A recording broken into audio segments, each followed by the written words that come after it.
Welcome back. More Long War of the Chosen. Well, today we're gonna look at all the classes that we used during the current campaign.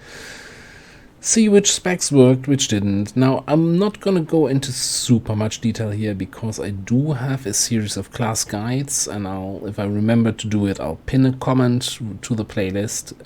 And while that series is a little bit older, for the base classes, there were very little, if any, changes, so all of that is still pretty much valid. I'll just throw in a few comments here, additionally, like specifically for this campaign, and then also, if anything, like my opinion changed from those class guides. And I say definitely opinion because I think a lot of class usage depends on your playstyle, depends on what you're comfortable with, and then it's a matter of personal opinion. Some things are just, true and hard facts, but a lot of it comes down to how comfortable you are with the playstyle, how much fun it is also for you, and yeah. So let's go into it. So I mentioned it in the last video already that I was very surprised that we only ended up with one Master Sergeant Assault. Now, I think a lot of it was due to injuries, but I'm not 100% certain because there's no way to look that up, how often a soldier was injured. Other than that, while I did try to go a little bit for a stun gunner build here, it wasn't going anywhere, I feel. Also, it came in very late, so didn't get many missions.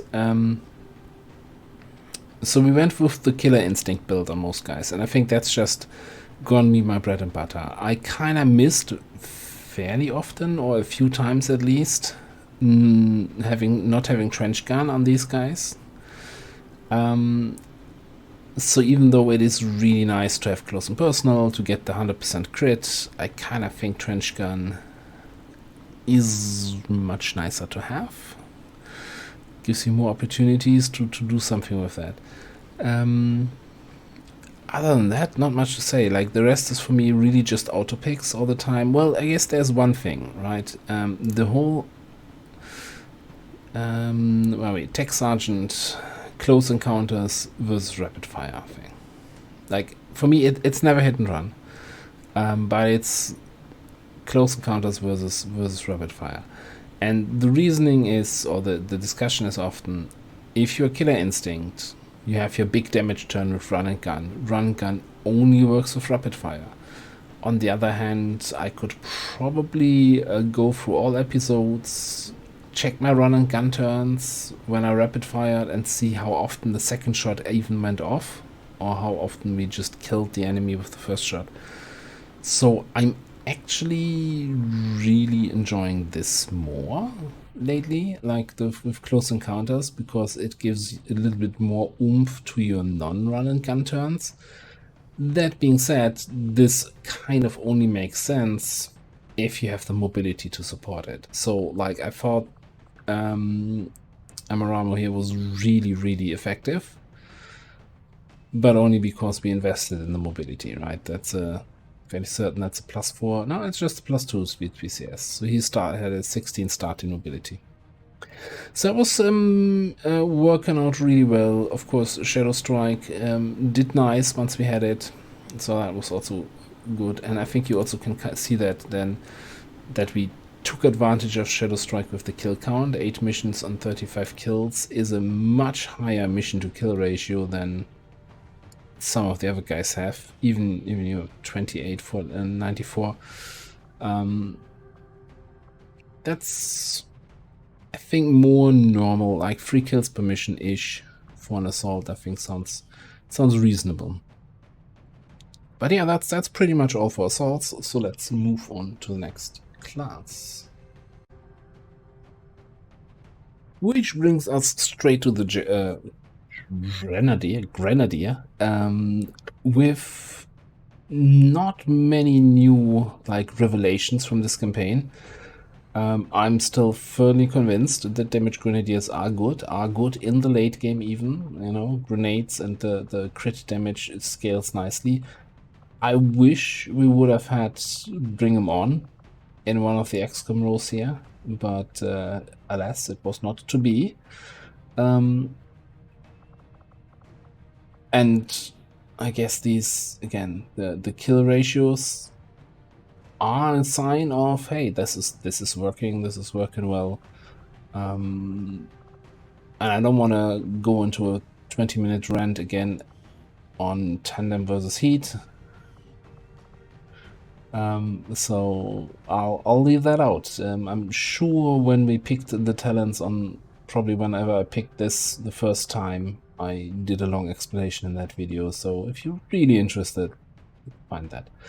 Our officers didn't quite get high enough, and I don't think we had this super awesome, mega great 20 enemy stunned with a sting grenade encounters yet. So it's still a solid choice, I think, for an officer. I just very often want my first Grenadiers to be damage Grenadiers because they kind of carry in the early game to a certain extent, which means then if your later Grenadiers become officers, they are already behind in ranks, and then as an officer they level up even slower because they don't get any kills, right? That's like 6 kills over a whole campaign. 5 kills here. It's really tough to level up, and you kind of have to babysit them a bit. That being said, I think we did some really good stuff with the frost grenades, and also some of the alien ruler encounters went well because we had these support frost grenade rapid deployment actions things. So yeah, I think that's also fairly straightforward. Went well, and yeah, that's not much else to say about this.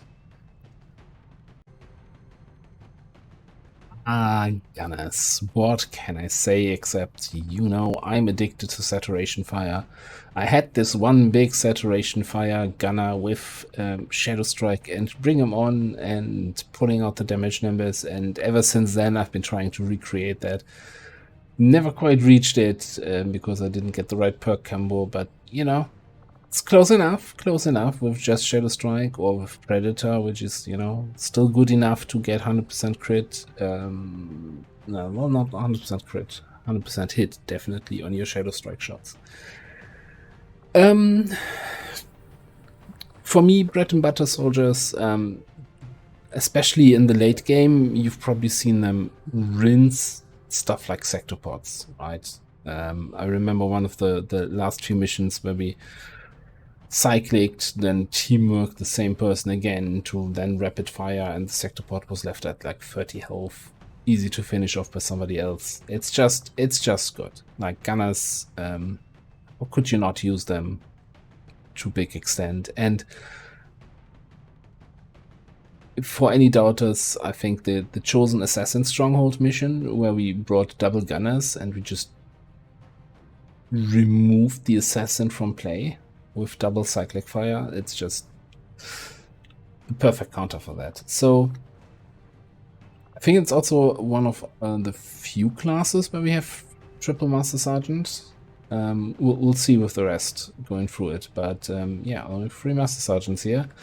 And I want to say 3409, 3408, very, very similar. Decent enough kill counts, but then again, you often are the first people shooting an enemy, not necessarily the one picking up the kill in the end. So yeah, not much else to say. There's very little variation, as in none, in my class builds for gunners. So and I really wouldn't know what to change here. That being said, so looking through this, what could be changed? If you're really confident getting through early mechs without chain shot, you might want to pick up Demolition. Like, I think I've really stopped using chain shot, especially once you get rapid fire. You kind of don't use it anymore. So there is an argument to be made for this. You could make an argument for flush over formidable, just for some more utility, but this is just survivability, not being injured that much. Some people swear on combatives over center mass, but this just it's +1 damage on base guns, which is +3 damage with cyclic fire. This is +1 damage per target with saturation fire. It's just so much damage that you're leaving out if you're not picking this up. But yeah, that's gunners for me. Alright, moving on. Which brings us to psionics. So we have 8 here in the lineup. We have 2 more psionics that never saw action in the barracks, so 10 psionics total. So we certainly trained a fair bunch of them. Again, considering this was a Psi-Rush campaign, 3 of them got max rank, which I said, I think in the last episode, I was surprised that so few of them got, but you know, 3 Master Sergeants is actually a fairly significant number, so I think I did not repeat the mistake from my last Psi-Rush campaign where I kind of stopped using them halfway through the game. So I think that went fairly well. Doing the Psi-Rush in this campaign, I think it paid off. We got very effective use out of it. For me, the main takeaway is I was a little bit unconvinced about Void Rift from previous campaigns, with the main reason being it's too little damage, and the panic effect, the secondary effect, is too RNG. But in practice, that was kind of not the case. I think the damage scaled more than I remembered, especially with higher level Psi-Amps. Like it was really good. And it was almost in some cases a guaranteed panic on everybody that we hit, which is really solid. So I got a little bit around on Void Rift, so it's not an afterthought anymore, or like a you know, something you pick up because you want to get to some other ability, but it's a good pick. I still hate that it increases your cooldown of your Soulfire, but what can you do? Like, not Void Rift itself, but getting there requires you to take Soul Steel, which increases the cooldown of Soulfire by 1. What else? I think this also worked, having a psionic as an officer. I'm not so sure I would pick Null Ward again. I don't think we got too much value out of that. So that's something where we can pick up some other ability to help. Like, we never got...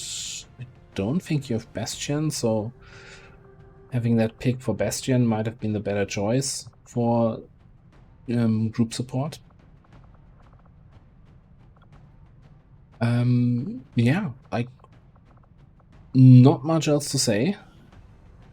Like, if you haven't played a Psi-Rush campaign yet, I would say give it a shot. It's definitely fun. It's a little bit unusual, and having your laser weapons delayed that much, so it can be a little bit rough getting over that first hurdle, but once your psionics start rolling out, you can get a lot of stuff done, and that worked really well. Which brings us to Rangers. 4 Rangers saw action this campaign. All of them made it to Master Sergeant, which probably says a lot for my my enjoyment playing Rangers and how useful I think they are. So that's really solid. Also, I'm fully expecting to see fairly high kill counts on our shooty Rangers. 11 missions, 62. That's an insanely good kill rate. Bloody kill stealer. 123. I think so far this is actually our kill leader of all the soldiers we looked at. I don't think I've got enough action out of Natalie here with the both barrels spec, because I kind of sent her a lot on covert actions, which part of the issue was the bond, and we'll talk about that when we get to our hero classes. I think the big gamble, the big test of this campaign, right, was here with our Overwatch Ranger, and me picking up covering fire. Big controversial pick, you know. Was in the news cycle for like 3 weeks. commander picking covering fire, more news at 11. I think my bottom line is in terms of covering fire. So the argument of covering fire makes your Overwatch worse is complete bullshit and just needs to die. Right? That argument is invalid. Whoever uses that has never played with covering fire, or doesn't know what they're talking about. I mean, we're still talking about a little bit anecdotal evidence, as in one soldier with covering fire over one single campaign. But it's still, I think 35 missions is a decent enough sample size. And keeping track of any situations where covering fire triggered, I don't think we had any absolutely detrimental situations, a lot of neutral situations, and some where it was a positive effect, where covering fire probably reduced enemy aim to a point where they missed, or they only grazed at us, or just killed the enemy before they got a shot off. Which is the effect that you want to have from covering fire. That being said, so it's not a terrible pick, but is it a better pick over Locked On? Okay, Locked On doesn't really help you with Overwatches, but in situations where you're not overwatching, there were certainly missions where I was taking 2 shots on the same enemy, and I'm like, if I had Locked On, the second shot would have hit. So it's a rough one for me.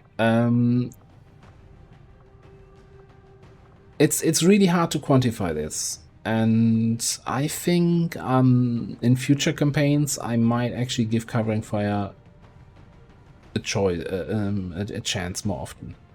Like for me, it was always never pick covering fire, makes everything worse. It doesn't. It just like it's such a weird argument to say, yeah, without covering fire you don't take the Overwatch shot. So how can the Overwatch shot that you take with covering fire be worse? Like, if you're not attempting to shoot, how's that better than attempting to shoot on an enemy that might be in full cover? There is a chance that a covering fire trigger will miss, and then your rapid reaction chain is interrupted. But if that enemy is shooting at you and it's hurting you, then your rapid reaction chain is in the drain anyway.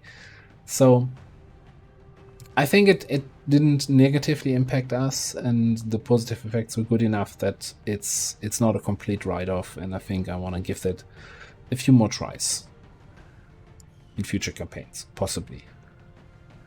Certainly also helped that we had really good aim, right? With not even a +11 and +9 perception PCS, so 90 aim base, which is actually worse than corrections. What I'm talking about. Yeah. Oh, that's all good. 22 mobility was also the right thing for this spec.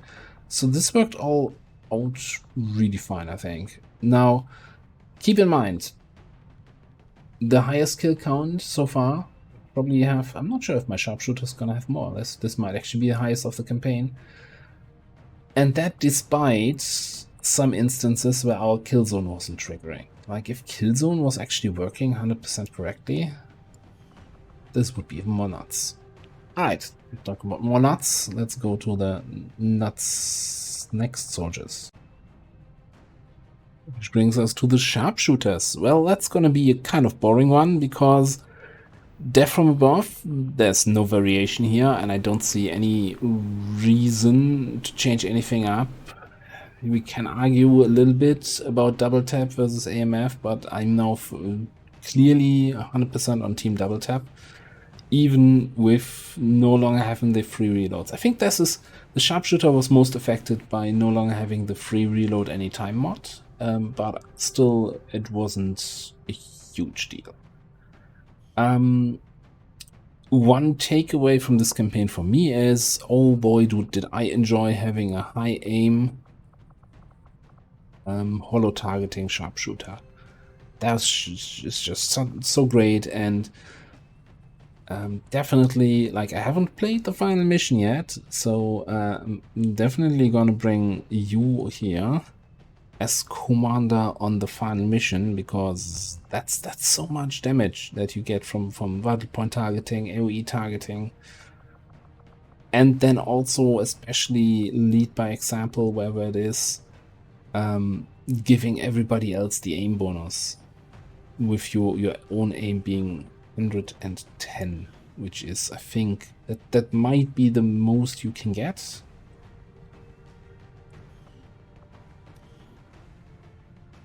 Yeah, it's a superior perception PCS. I'm not sure if you were a 74 or 75 rookie. It's just really hard to level up, and I wish, I'm kind of leaning towards, in future campaigns, just the first good sharpshooter that you get immediately a holo targeting officer, because it's such a force multiplier. It's just nuts that what you can do with this. Yeah, I think it's what, 25,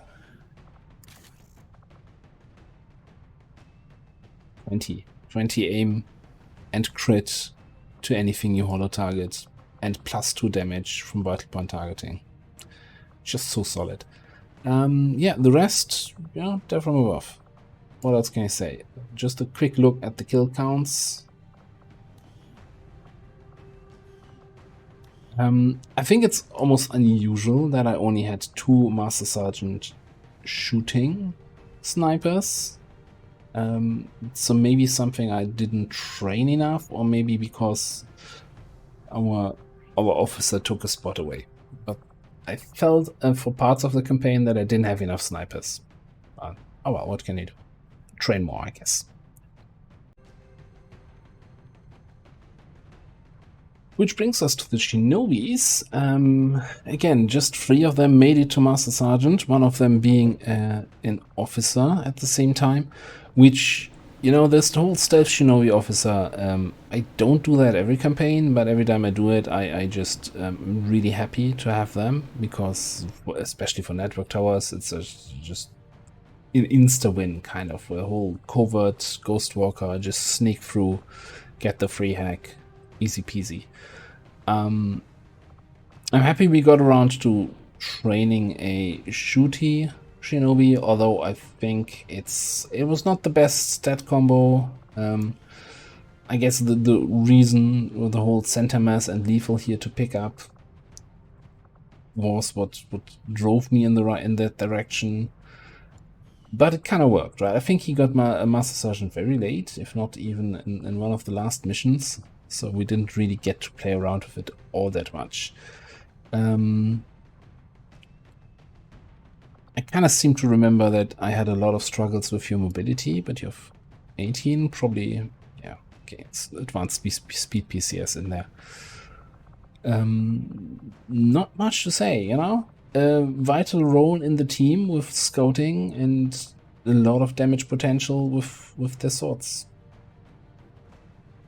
And I think all of those are the typical specs for the talents for the respective specs. For shooting, this is for your melee build, and this is then for the stealthy officer kind of build. With, I guess, hit and run being kind of the optional trigger, or like, I wanted to have some more damage output for the network towers. That's where I went with hit and run, Hunter's Instinct, but you can also be completely stealthy with evasive and going for tradecraft to have a even lesser impact on infiltration, or, you know, pick up some melee skills in the process. But it worked.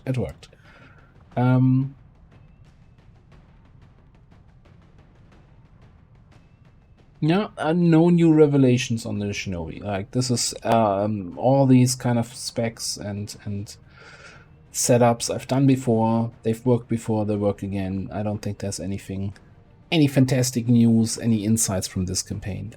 Quick kill check. 83. Okay, all right. Let's move on then. Specialists are next. Again, 3 that made it to Master Sergeant. 2 of them with an Overwatch build with Killzone. On 1, I didn't even pick up full override. just for threat assessment, although I don't think we got much value out of threat assessment in this campaign. And maybe there were opportunities to use it better, but didn't do much. Then again, I don't think we got much value out of full override either, except on you. So it's a little bit of a wash, I think, on the Overwatch spec. I do think for a specialist, that's a respectable mission and kill count.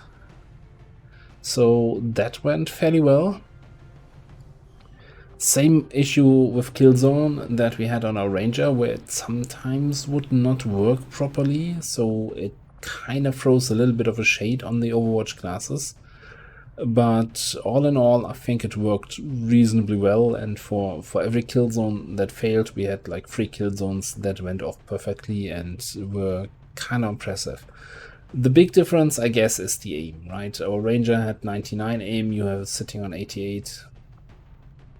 With a speed PCS, I guess I could give you an aim, then you would also be at 99, but then you would be slow as hell again, and nobody wants that. Specialist officer is always a little bit on the fence for me, where like I really like this, most of this stuff, right? Airdrop with our 2 really active, really effective Grenadiers pays off, especially once you unlock plasma grenades, because you get the immediate upgrade there. That being said, you're not contributing too much to the missions otherwise. Like, I guess it's mostly about the officer contribution. But I think you were also maybe our first field commander, maybe a second, so it worked out. But it was rough around the edges a little bit, I feel like. This is the, depending on the situation, the officer that contributes the least to the squad to make the squad better outside of officer abilities. But still, I think a solid pick, and not something I regret.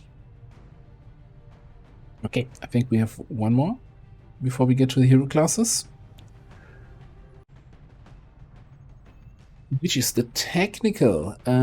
So 3 technicals saw action, or any serious amount of action in this campaign. Only 2 make it to Master Sergeant, which is, I think, fairly typical for me, that like midway through the campaign I stop using newer technicals, and the ones that made it high up in the roster keep getting used, and everyone lower rank falls a little bit behind, right? I think Joe here got the short end of the stick. Also, I wanted to go with the rocket technical here, which is often questionable. Like, we didn't, I'm not gonna make any final judgment because we didn't get into the full thing. That being said, like, that biggest booms bring them on crit on that, I think it was on the Forge mission, positively surprised me. So I'm not giving up on rocket technicals fully yet. For all flame attacks, that was all solid, worked really well. Running gun is just such a good ability to have on a technical. I can't stress that enough, like the shit we were able to do with running gun, quick burn, and also firestorm. Like, I'm usually a big... I've had campaigns where I just take bunker bust on everyone and I ignore firestorm. But I think, especially with running gun, you can get into those positions where firestorm is just nuts. And I had a lot of fun playing around with firestorm. What can I say? Yeah, what can I say? What else can I say? Not much. Mobility would have been nice to have a little bit more here. Maybe something, if I have some spare speed PCS for the final mission, we swap that out, because we certainly don't need willpower for those. I see we picked up Fanfire here, and you don't have a pistol, so I probably forgot that I picked that up and ran you out there without a pistol a lot. So I think pistol skills in general is something I need to more aggressively pursue and actually take advantage of. It's often an afterthought, and I think I can get more value out of this. A little bit of self-criticism here in the end. All right. So, now the big ones, the heroes. For a second, I thought, actually, hey, Overwatch Ranger has the highest kill count, and then I remembered, oh no, we had a skirmisher start. We had a skirmisher from the start of the campaign, and he was raking in kills left, right, and center. 152. Congratulations, golden kill crown over here. So, what can I say? So I think I went with my comfort pick for the skirmisher, and I think that's just the way I like to play them. I think in the class guide I favor combat presence over implacable, but over time I just value this additional mobility, this additional safety much more. There's also the whole lethal versus reckoning discussion, where I used to be 100% on the lethal side, and after giving reckoning a try in this campaign, I'm now, I want to say 50-50, but I think I'm actually in favor of reckoning. It's just even more mobility, more flexibility. You give up a lot of damage, that's for sure, but still, it's probably going to be my first pick, depending on what else we find in the tree. And I think that's also something we got, I want to say, fairly lucky. Impulse is really good. Hunter's Instinct is fantastic on the skirmisher. So got a nice set of skills here. And despite, I think Battlefield Awareness was nerfed after I made the class guide, the original one. I still think you can play around with this and get this, those untouchable turns where you then also get reflex from enemies shooting at you. So that still works nicely.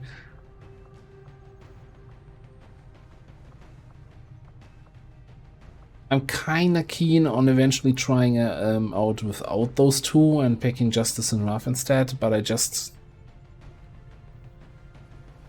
It's so weird to me that like, if those miss and you relied on them for your movement this turn, then you're sitting in a position where you're not doing anything. And I don't like having a hit chance on my movement ability, so to say. And that's why I kinda don't like Justice and Wrath all that much.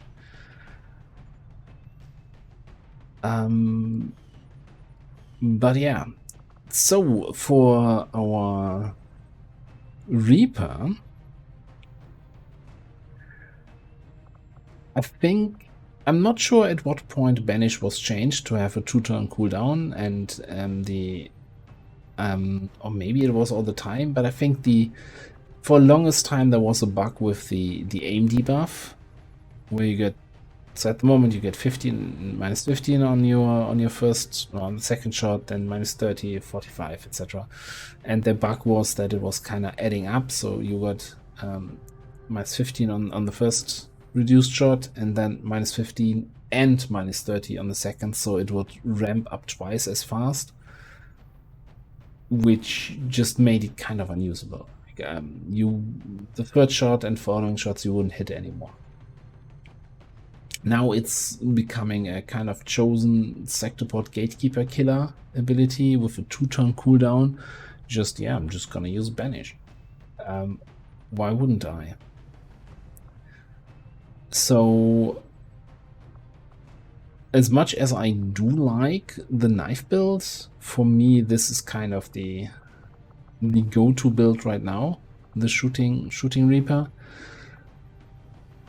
I'm still on the fence here, not with Serial, but Silent Killer versus Ghost Grenade. I think, like, Ghost Grenade is like the clutch pick if you really have a good Shadow Strike gunner in your squad or something like that, and you want to enable them to use it a second time in a mission. But that's such a niche use. I think I would probably prefer Silent Killer long term, so you can get more out of your Shadow turns. I'm actually not sure how often we really got to take advantage of light 'em up, because most of the time you will be moving and then shooting. So maybe you can get some extra utility out of Impersonal Edge.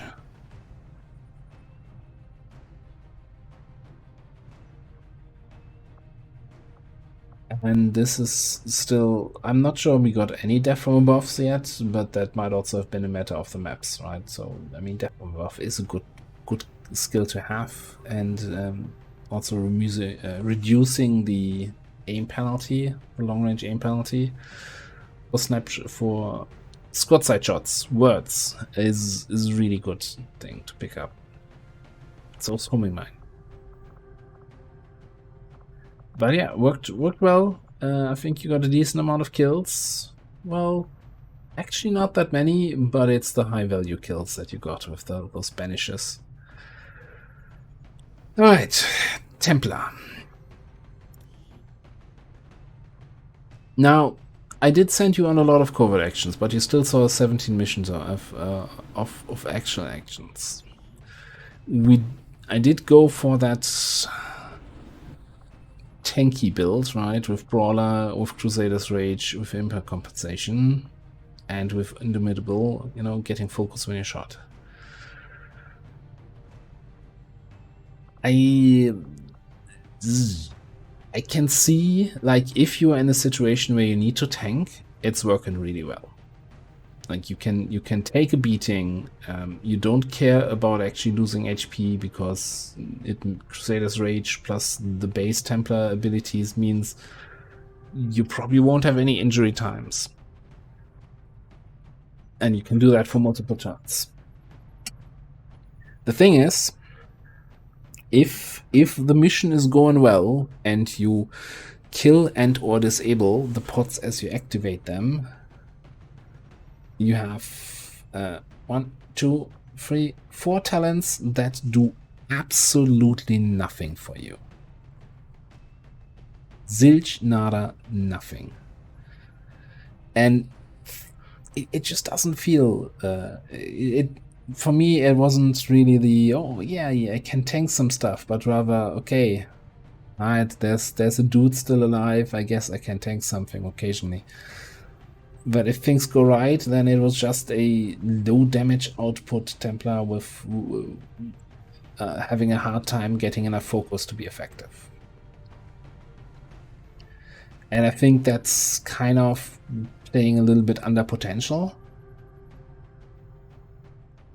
I guess you can intentionally activate more enemies and pull more, and so you have enemies active that shoot at you, so you get indomitable focus. But why not just play carefully with scouting and everything and get your focus from superior aptitude? And I also really miss not having invert. Like the invert is such a unique ability to play around with, that I really missed having that, or rather not having that. It's tough for me. Like, I see how this is good when you need to tank. I just don't often see the need to tank at all. And having missions where basically these are completely ineffective because there's never a situation where the talents take any effect, just feels like, okay, well, like what did I pick them for? I could go with a completely unspec Templar into the mission. The last two picks, I like playing around with Pillar, but I'm slowly, like, there's the few niche situations where it's really good and, you know, unique ability again. Maybe Overcharge is the more consistent one there. I'll probably keep picking Pillar because I want that one situation where I block the ladder or I block the door and everybody's like, whoa, Pillar's so good. Yeah, so I'm not saying Tank Templar is bad, I'm just saying that it feels not great when you're not tanking. And that's not what I want for my hero class. So I'm probably done with trying to make Tank Templar work. I'm back to Invert Boy. Alright, I think that's eat in terms of classes. We didn't build any sparks, and there are no other classes around. So yeah, that's the list. So I'm gonna sit back and check who I'll bring on Network Tower, who I'll bring on the final mission, and those missions will be coming over the next few days, and maybe, no spoilers, but maybe there's a third mission that will be coming before this campaign is really at an end. We'll see.